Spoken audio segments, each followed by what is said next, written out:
परम प्रेममय श्री श्री ठाकुर परमरेध्य जगज्जननी श्री श्री बड़मा परम पूज्यपाद जुगाचार्य श्री श्री बड़दा आजिर पूज्यपाद श्री श्री आचार्य देवों श्री चरण कमल अनंत कोटि प्रणाम निवेदन करुचे। सभी गुरु परिवार श्रीचरण मध्य अनंत कोटि प्रणाम निवेदन करुचे।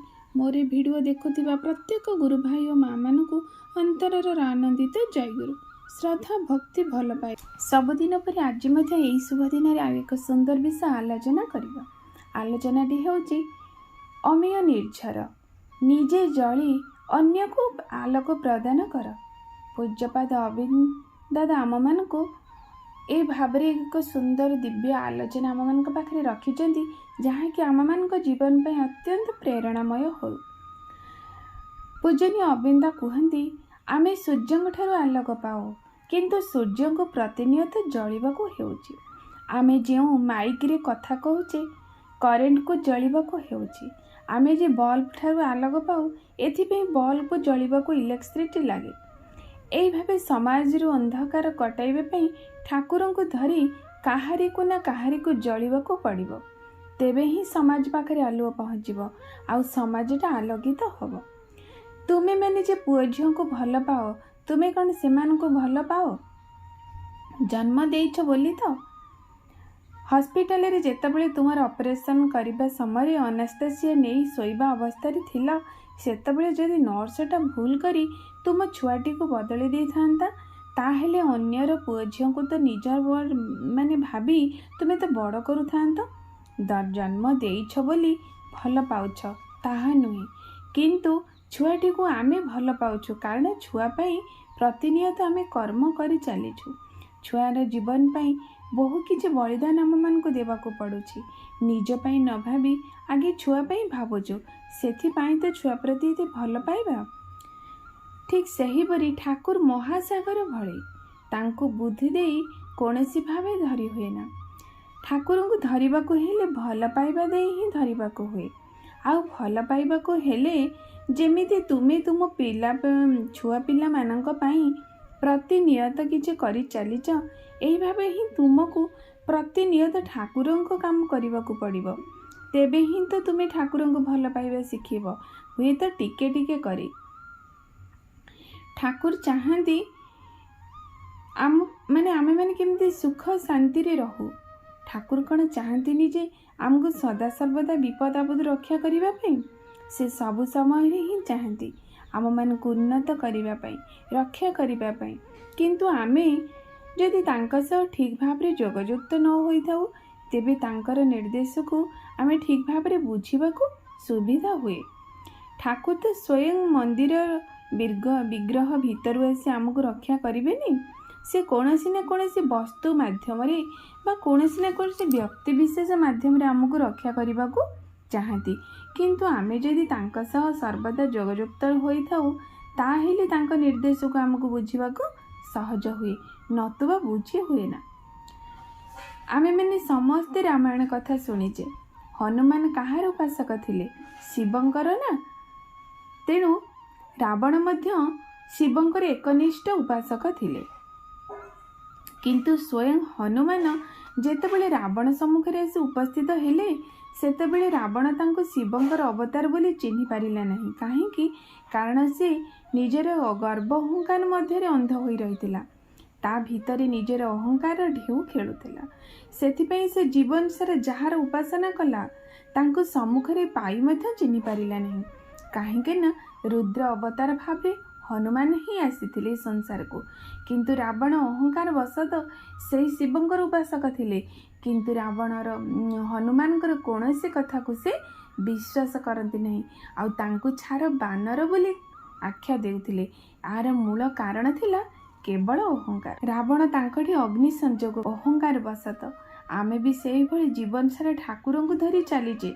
ठाकुर तो मूर्ति बाहरी आसी आम विपद समय आमको साहाय्य करेनि से विभिन्न रूप से आम पाखरे तांका वार्ता को पहुँचाई थांती जेपरिक सिक्यूरीटी गार्ड छोट पिला घरर गुरुजन हुंतु रिक्शा वाला एमान माध्यम आम मान पाखक विभिन्न वार्ता पठे थांती किंतु आमे माने तो अहंकार अंध सेथिपई ठाकुर पठेइथा वार्ताटी को आमे बुझी पारंती नाही। आमेमाने निजर गर्व अहंकार को पछरे जदि पकई तांको पथरे न चालू ताहले तांको बुझिबा संभव होई पारेना।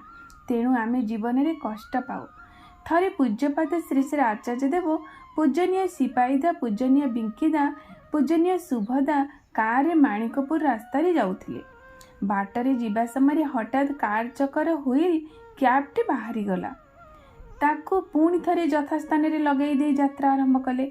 एपरि बारंबार हेबा परे हुईल क्याब को बाहर करी पछ डिक्की रखिदेले। रखिदे सेमाने आगो को बढ़ती किंतु देखा जाए किछि बाट गला परे गाड़ीर चक्काटी बाहरी जाए आउ गाड़ीटी 3 पलटा खाए। सेथिरे परम पूज्यपाद श्री श्री आचार्य देव मुंडरे आघात लगे। पूजनीय सिपाहीदेव छाती रे आघात लगे। पंजरा हाड़ भांगी जाए। पूजनीय बिंकीदांकर भी गोड़े आघात हुए और शुभदा समस्त को गाड़ी टाणी टाणी बाहर करती।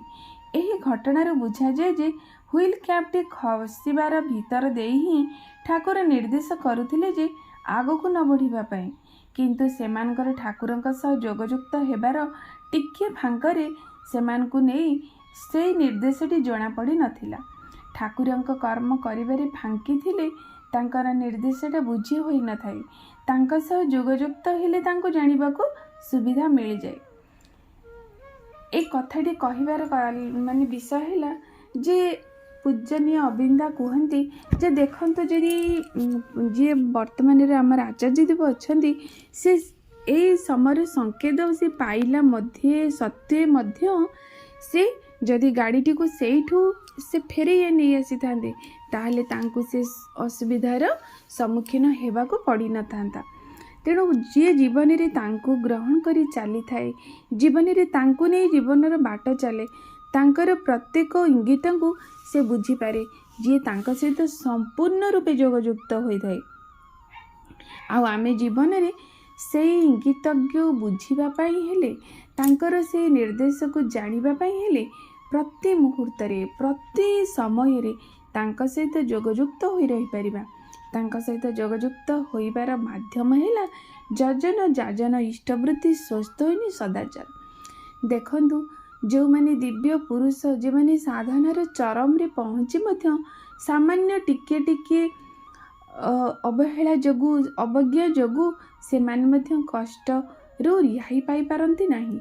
आमे माने सारा संसार रो एक क्षुद्र क्षुद्र जीव जे किछि मध्य आमे तांकु करूना तांक पई करूना आमे किपरि एते बड़ विपद रक्षा पाई परिबा।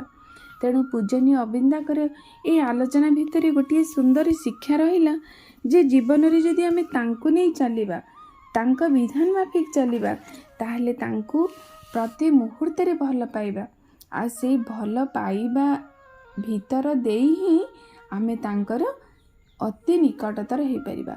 आ से आमे भल पाइले जाई तांकर प्रत्येक निर्देश को प्रत्येक इंगित को आमे अनुभव करि परिबा, आमे बुझी परिबा।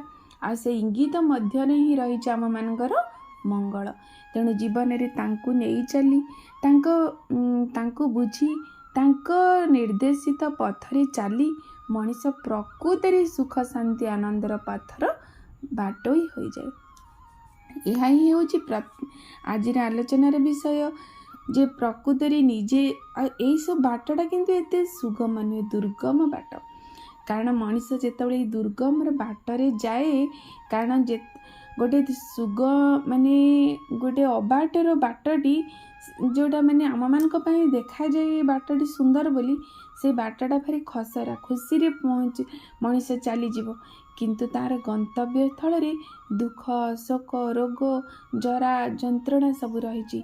किंतु जो बाटटी आम मान जो जो गंतव्य स्थल आम सुख शांति आनंद ऐश्वर्य सबकि परिपूर्ण रही से बाट जीवा खदड़ा रास्ता, से बाटरे जीवा बहु कंटकाकीर्ण किंतु ताको अतिक्रम करी जीवा परे ही आमे मनीषर चरम शांति मनीषर जहाँ प्रकृत प्राप्य ताहा ही से पाई पारे। तेणु आज आलोचना आपण मानक पई प्रेरणामय हो, आपण मानकर बहु जीवन रे काम रे आसु। यह ही मोर परम पिता श्रीचरण विनम्र निवेदन। आज ये रखुची, आगामी दिन यही एक सुंदर आलोचना आपण मानक पाखक आसि रहुची। जय।